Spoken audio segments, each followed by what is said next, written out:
जय सद्गुरुदेव, जय पद शरणम। मेरे सद्गुरु की वाणी परम संत महात्मा यशपाल जी महाराज का प्रवृत्ति में निवृत्ति गृहस्थ धर्म के लिए श्रीमद् भगवद गीता का गीता सुधा भाष्य अध्याय 6 श्लोक 40। श्री भगवानुवाच पार्थ नैवेह नामुत्र विनाशस्तस्य विद्यते न हि कल्याणकृत कश्चित् दुर्गतिं तात गच्छति।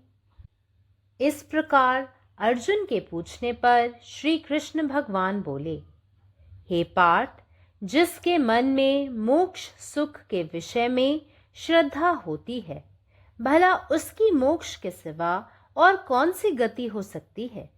परंतु ऐसी अवस्था में एक बात होती है, उसे निरंतर अपने आदर्श को प्राप्त करने के लिए विकल होना पड़ता है। उस विकलता में भी ऐसा सुख है जो देवताओं को भी जल्दी नहीं मिलता। वह पुरुष यदि अभ्यास के मार्ग में उसी प्रकार आगे बढ़ता चला जाता जिस प्रकार उसने आरंभ में उस मार्ग पर चलने के लिए पैर उठाया था, तो निश्चय ही आयुष्य सूर्य के अस्त होने से पहले ही और जीवन रूप दिन रहते ही आत्म साक्षात्कार अवश्य ही प्राप्त कर लेता। परंतु उसमें इतना अधिक वेग नहीं होता, इसलिए उसका बीच में ही कुछ रुकना बिल्कुल सहज और स्वाभाविक है। अर्जुन के मन में शंका उठी कि भगवन, अब तो हमारी उम्र बीत गई, कुछ दिनों में हम मर जाएंगे, तो फिर यह साधना किस काम आएगी। भगवान कह रहे हैं, मृत्यु का अर्थ तो है लंबी नींद। रोज काम करके हम 7-8 घंटे सोते हैं। इस नींद से कोई डरता है? बल्कि नींद न आए तो फिक्र पड़ जाती है। जैसे नींद जरूरी है, वैसे ही मौत भी जरूरी है। जैसे नींद से उठकर फिर हम अपना काम प्रारंभ कर देते हैं, वैसे ही मरण के बाद भी पहले की यह सारी साधना हमारे काम आ जाएगी। जो मनुष्य कल्याण मार्ग पर चलता है, उसका जरा भी श्रम व्यर्थ नहीं जाता। जो कुछ अपूर्ण है वह अंत में पूरा होकर रहेगा। Religion is a science of life, and it must explain completely the why and the wherefore of its practices.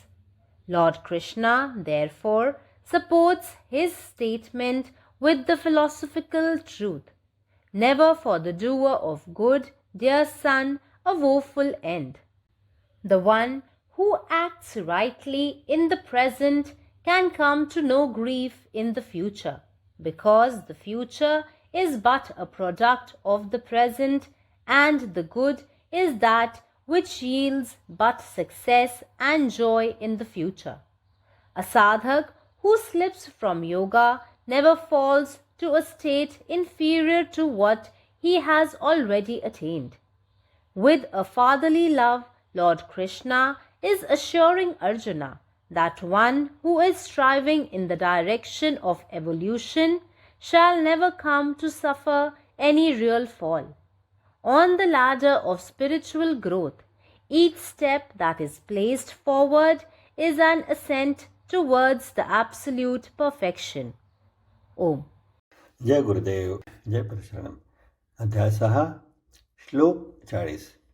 Shri भगवान बोलतात, अशा प्रकारे अर्जुनाने विचारले असता भगवान श्रीकृष्ण म्हणाले, हे पार्थ, ज्याला मोक्षाच्या आनंदावर विश्वास आहे तो मोक्षाशिवाय दुसरा कुठलाही मार्ग अवलंबू शकतो का?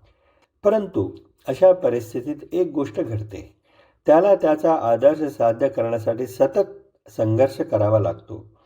त्या संघर्षातही असा आनंद आहे जो देवांनाही सहजपणे मिळत नाही। जर त्या व्यक्तीने सुरुवातीला त्या मार्गावर चालण्यासाठी ज्या पद्धतीने पाऊल ठेवले होते त्याच पद्धतीने अभ्यासात मार्गात पुढे जात राहिले तर त्याला त्याच्या जीवनाचा सूर्यास्त होण्यापूर्वीच जीवनाचा दिवस जिवंत असतानाच निश्चितच आत्मसाक्षात्कार झाला असता, परंतु त्यामध्ये तेवढी गती नव्हती, म्हणून तो मध्यभागी थांबणे अगदी स्वाभाविक आहे. अर्जुनाच्या मनात एक शंका निर्माण झाली. तो म्हणाला, हे प्रभू, आपले आयुष्य आता संपले आहे, आपण काही दिवसातच मरणार आहोत, मग या साधनेचा काय उपयोग? भगवान म्हणत आहेत, मृत्यू म्हणजे दीर्घ झोप. दररोज काम केल्यानंतर आपण 7 ते 8 तास झोपतो. या झोपेची कोणाला भीती वाटते का? खरं तर जर आपल्याला झोप आली नाही तर आपण काळजीत पडतो. ज्याप्रमाणे झोप आवश्यक आहे त्याचप्रमाणे मृत्यू देखील आवश्यक आहे. ज्याप्रमाणे आपण झोपेतून उठतो आणि पुन्हा आपले काम सुरू करतो, त्याचप्रमाणे मृत्यूनंतरही सर्व मागील साधना आपल्या आयुष्यासाठी उपयुक्त ठरते. जो व्यक्ती कल्याणाच्या मार्गावर चालतो त्याच्या प्रयत्नांचा एकही अंश वाया जात नाही. जे काही अपूर्ण आहे ते शेवटी पूर्ण होणारच आहे. जय गुरुदेव, जय పదశరణం. నా సద్గురు సందేశం గీతాసుధ పరసద్మహాత్మా శ్రీ యశ్వాజీ మహారాజ్ వారి ప్రతిపాదించబడిన ప్రవృత్తిలో నివృత్తి గృహస్థ మార్గంలో గీతా భాష్యం అధ్యాయం 6 ఆత్మ సంయమ యోగము శ్లోకం 40. శ్రీ భగవాను వాచ పార్థ నైవేహ నాముత్ర వినాశస్తస్య విద్యతే నై కళ్యాణ కృత్కచిత్ దుర్గతిం తాత గచ్చతి. అర్జునుడు ఈ విధంగా అడిగిన పిమ్మట శ్రీకృష్ణ భగవానుడు ఇలా చెప్పాడు, ఓ పార్థ, ఎవని మనసులో మోక్ష సుఖం విషయంలో శ్రద్ధ ఉంటుందో మరి అతనికి మోక్షం తప్ప ఏ గతి కలుగుతుంది? అయితే ఇటువంటి స్థితిలో ఒకటి జరుగుతుంది. అతను నిరంతరం తన ఆదర్శమును పొందుటకు తపన చెందాల్సి ఉన్నది.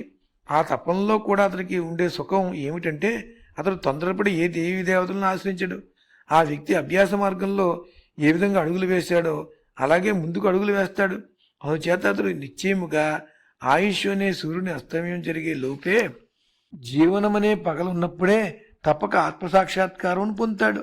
అయితే అతనిలో అంత అధికమైన వేగం లేకపోయినట్లయితే మధ్యలో అతడు ఉండిపోవడం పూర్తిగా సహజము, స్వాభావికము.